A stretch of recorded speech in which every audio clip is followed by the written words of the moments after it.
bossing. Kasama ng light.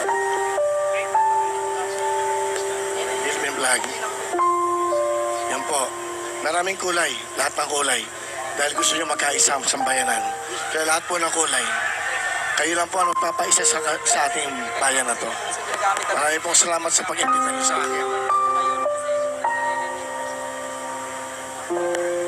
Kaibigan tayo, matagal na panahon. Salamat. Willie. Hindi kita makalimutan. Salamat po. Mahal na Pangulo.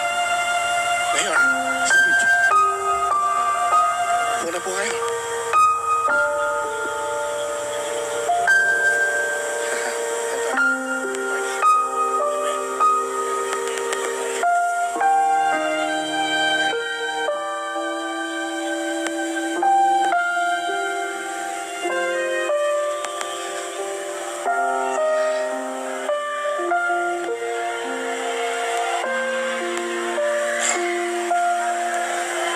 Magandang gabi po sa inyo lahat, mga taga Davao.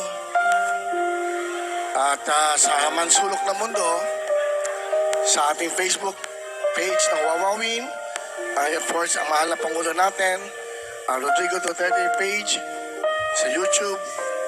Nagsama-sama po para mas maraming makapanood sa atin. Mga taga Davao, ito po yung pangatlong punta ko na dito.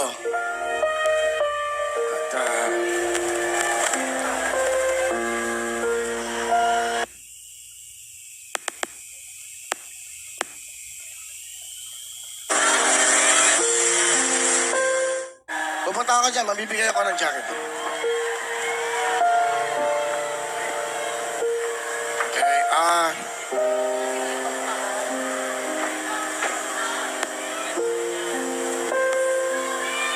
ako po ay nandito at dahil po sa pag-imbita sa akin ng ating mahal na Pangulo, para sa akin, Pangulo pa rin siya.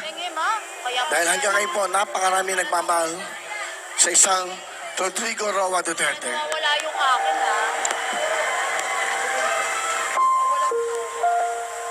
It is an honor for me na maimbitahan po ng isang former president ng Pilipinas. Alam nyo, last March, 2 years ago, bago mag-top after ng COVID, pinatawag po ako ni Senator Bongo at pinatawag din po ako ng mahal na Pangulo. At ako po ay kinausap nila sa Malacanang. Sandali lang po, sandali lang po. Importante lang po ito sa pangyayari sa buhay ko. Nandun po si Secretary Medaldea, Senator Bongo, yung aking pong lawyer, si Atty. Ferdy Domingo, and of course, ang ating mahal na Pangulo. Alam nyo, noong una medyo parang kinakabahan kakaharap mo ang presidente ng Pilipinas. Gusto ko lang malaman nyo ito, yung experience ko sa ating mahal na Pangulo. Medyo ingat na ingat ako. Tinatawag ko sa mahal na Pangulo. Sabi niya, kaibigan tayo, mayor lang. Alam niyo, hinanda ng pagkain para sa amin. Hindi ko nakakalimutan, lapu-lapu, isang okra, isang sitaw. At yun nga, meron kami malunggay na soup at nagpatagtag si Senator Bongo ng munggo. Kung mapapansin nyo, napakasimple yun. Napupunta ko sa Malacanang. Walang garbo, walang steak, walang anuman. Nagsimula kami ng 8 o'clock, natapos po kami ng alas 2 na madaling araw. Hindi nyo ito nalalaman, pero para malaman nyo lang ho, yung po yung pagkakataon na pinapatakbo niya akong senador. And during that time, meron po akong programa sa GMA7, yung Wawawin. Sabi ko, mahal na Pangulo, meron pa po akong kontrata. At hindi ko pa ho kaya. Paghanda na po ako, pag-iisipan ko. A lot of times, marami kami pagtatawag ang usap ni Senator Bongo, basta kung ano nasa puso mo, ang sabi ni Pangulo, PRRD, kung ano nasa puso mo, kung ano nasa isip mo, yun ang sundin mo. Hindi po nila ako pinilit. Ang sabi lang sa akin, mahal na Pangulo, kung ano ang nasa puso mo, Willie, yun ang gawin natin. That was 3 years ago. Malapit na po yung after ng COVID, during the COVID. Tapos po, nagdesisyon ako, nagdasal ako, hindi ako nakakatulog, nagluluha ako dahil isang karangalan po sa isang katulad kong TV host na alokin ng isang presidente ng Pilipinas na magsilbi sa bayan. Ang sabi niya, mahal ka ng tao, pareho tayo, mahal natin ang mga kababayan natin. Kailangan ka namin sa Senado.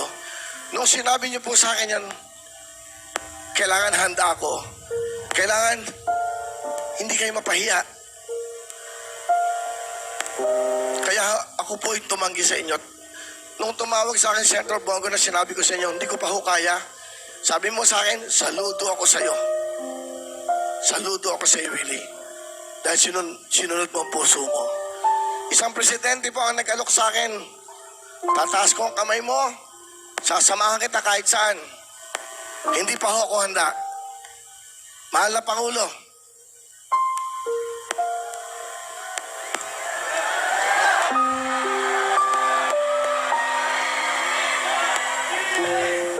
pinagdasal ko mo itong mabuti.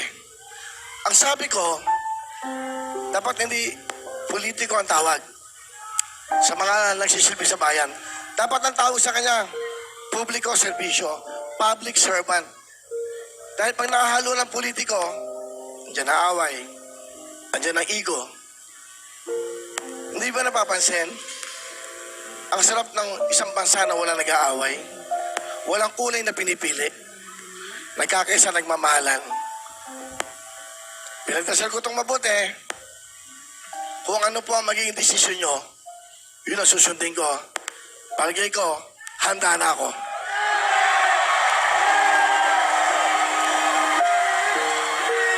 Handa ho akong gumawa ng kabutihan.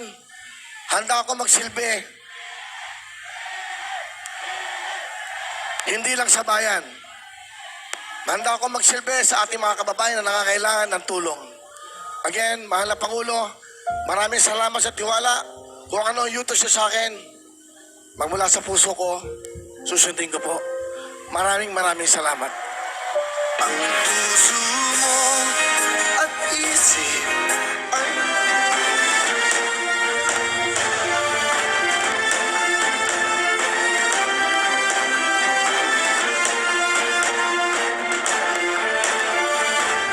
katiting na mag-isip ako ng masama sa aking mga kababayan. Puro kabutihan ang gagawin. Hindi man ako marunong mag-English. Hindi man ako magaling sa batas. Pero ang puso ko, marunong magmahal, marunong makinig, at marunong tumulong sa bawat Pilipino. Sa panahon po ito, sa oras na ito, magsisindi na po tayo ng mga kandila. Hawakan niyo po inyong mga kandila. Yan, please. Sindihan natin ang mga kandila na magbibigay liwanag sa madilim na nararamdaman po ng ating bansa ngayon. Sige po. And of course, we would like to call our mayor, mahal na Mayor Sebastian Baste Duterte. Palapakan po natin ang mahal na Mayor.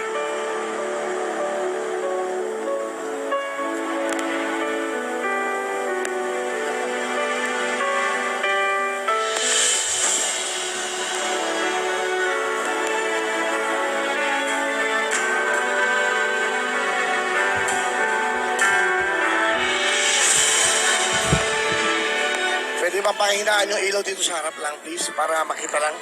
Yan. Pakihinaan lang para. Pakibuksan po, pakisindihan lang po. Doon sa likod, ko napakatay. Direk, pwede ba natin ipakita kung gaano kadami po ang nagmamahal?